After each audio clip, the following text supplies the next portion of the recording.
Selamat petang doktor, saya Muhammad Firdaus bin Zulkifli, nombor matriks BA 22110628. Saya akan membentangkan tentang Perang Yamasi pada tahun 1715 hingga 1717. Perang Yamasi ini adalah satu konflik yang terjadi antara suku Indian Yamasi yang melawan peneroka Inggeris di wilayah Tenggara Amerika Utara. Perang Yamasi ini muncul dalam mereka Eropah pada pertengahan abad ke-17.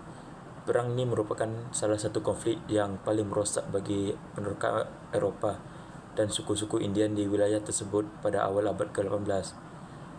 Penyebab perang Yamasi ini sangat kompleks dan melibatkan pelbagai faktor seperti persaingan ekonomi, perbezaan budaya dan masalah penindasan kolonial.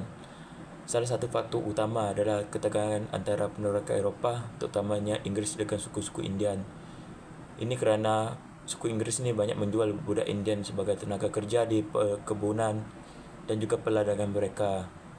Peneroka Eropah juga terlibat dalam perdagangan yang merugikan suku Indian dalam hal harga dan kualiti barang. Perang Yamasi ini dimulai pada 15 April 1715 ketika suku Yamasi bersama dengan suku Indian.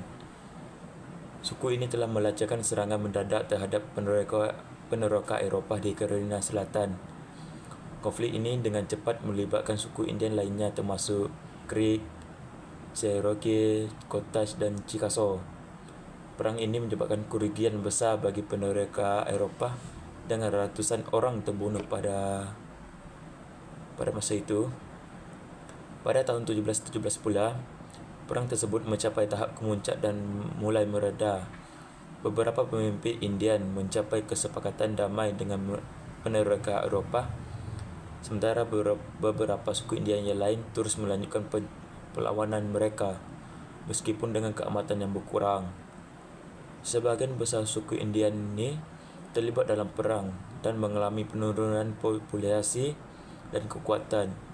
Ini juga mempengaruhi dinamika wilayah Tenggara Amerika Utara selama beberapa dekad seterusnya. Perang yang masih juga menciptakan dasar untuk merubah politik dan ekonomi di wilayah tersebut. Terdapat puncak perang Yamasi ini adalah hasil daripada ketegangan ekonomi, kolonial dan budaya. Puncak pertama ialah persaingan ekonomi yang sengit antara peneroka Eropah dan Inggeris.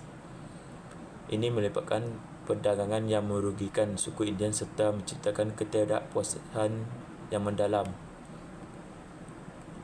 Pembelian budak Indian sebagai tenaga kerja di perkebunan perladangan Eropah ini menjadi konflik utama.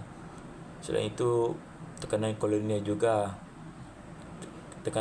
terhadap wilayah hidup suku Indian juga menjadi pembatasan terhadap tradisi dan budaya mereka yang telah mencetuskan ketegangan yang meningkat. Akibat daripada perang Yamasi ini,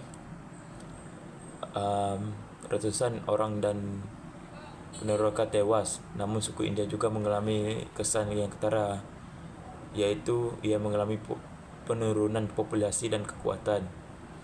Perjanjian damai akhirnya dicapai pada tahun 1717, iaitu beberapa suku menyesuaikan diri dengan perubahan politik dan ekonomi, sementara yang lain terus melawan dengan perlibatan yang berkurang.